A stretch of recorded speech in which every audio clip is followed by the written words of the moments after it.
सकाळी शाळेत जाण्याचे स्वप्न मनात ठेवून आपल्या घरात झोपलेल्या 8 वर्षीय प्रेम याला झोपेतच सापाने दंश केल्याने त्याचा मृत्यू झाला होता।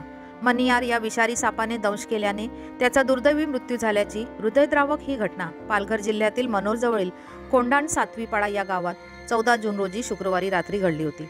या मुलाला तातडीने मनोरच्या ग्रामीण रुग्णालयात हलविण्यात आले होते, मात्र नेहमीप्रमाणे या रुग्णालयात सुविधांचा अभाव असल्यामुळे ग्रामीण रुग्णालयाच्या सल्ल्यानुसार प्रेमला डहाणू धुंदलवाडी येथे नेण्यास सांगण्यात आले।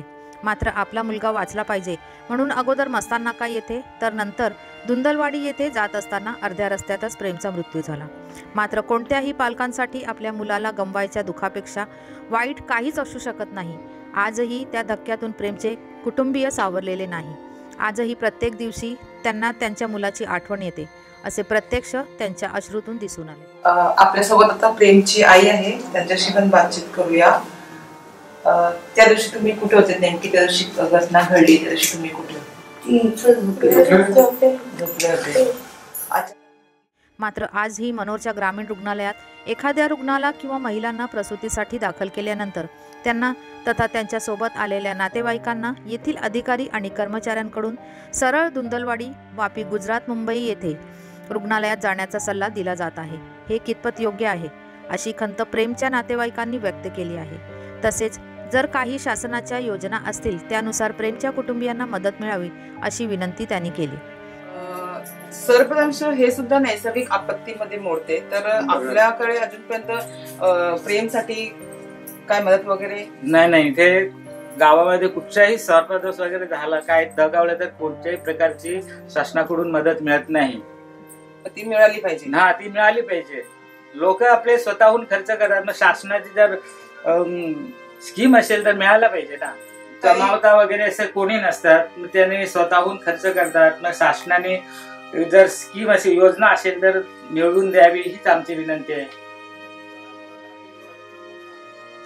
इथे सरकारी कर्मचारी कोणीही आलेले कोणी नाही, तलाठी, ग्रामसेवक वगैरे कोणी आलेले नाही।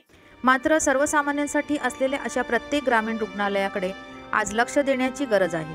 सर्वसामान्य लोकांचा विचार करून याकडे शासन प्रशासनाने अगदी गांभीर्याने लक्ष देऊन ग्रामीण रुग्णालयात आरोग्यविषयक सर्व सोयीसुविधा उपलब्ध करून देण्याची गरज आहे, जेणेकरून असे गंभीर रुग्ण वाचले जातील। सर्वसामान्य लोकांचे हाल होणार नाही। पुढे नेत असताना अर्ध्या रस्त्यातच रुग्णांचा जीव जाणार नाही। आदिवासी गोरगरिबांना रुग्णवाहिकेचे भाडे भरावे लागणार नाही। एकंदरीत सांगायचा उद्देश हाच की ग्रामीण रुग्णालयात जर सर्व सोयी सुविधा उपलब्ध असतील तर एखाद्याचा नाहक बळी जाणार नाही। काय बोलू, आता झोपलेला असताना आम्ही पण तिकडे झोपलेले आणि 12 ते म्हणजे 12:30 याच्यात आले। नंतर ओरडाओरड झाली तेव्हा मी आलो इकडे, तेव्हा मी त्या दुसऱ्या घरात झोपलेलो। 2 घर आहेत ना, तर त्या इकडे झोपलेलो, मी त्या घरामध्ये झोपलेलो। तेव्हा ओरडाओरड झाली। नंतर मग आम्ही आलो तेव्हा मला सांगितलं, बाबा असं झाला तर बरं काय करू, काय करायचं नाही, हे तुम्ही 5 मिनिट इकडे थांबायचं नाही, लगेच दवाखान्यामध्ये घेऊन चला। मग यांना आई वडिलांना की सांगा तुम्ही चला, मी इकडे काय ते पाहतो। नंतर मग विचारला तर सांगते इकडे साप शिरला। मग तो एक घेऊन गेला मनोरला घेऊन गेला। तिकडे ॲम्ब्युलन्स पण नाही, म्हणजे तिकडे भेटले जाणं टायमावर। नंतर मग तिकडे मस्ताना गेले।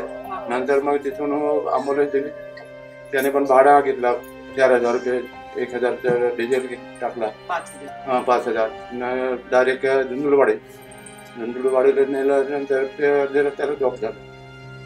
मग ते काय शेवटी झालं ते झालं। नंतर मग आम्ही आलो, नंतर ते साप इकडे मारला पण आणि व्हॉट्सअपला पण आहे। नंतर ते मारून ते सकाळपर्यंत ठेवलेले इकडे। डॉक्टरांनी सांगितलं ना का तुम्ही आम्हाला व्हॉट्सअपला पाठवा असं। मग ते फोटो काढून माझ्या मुलाने तिकडे पाठवलं। या अगोदर पण या ठिकाणी साप वगैरे निघण्याचे प्रमाण आहेत का? नाही, पहिल्यांदा कसं झालं, पहिल्यांदा पहिलीच घटना।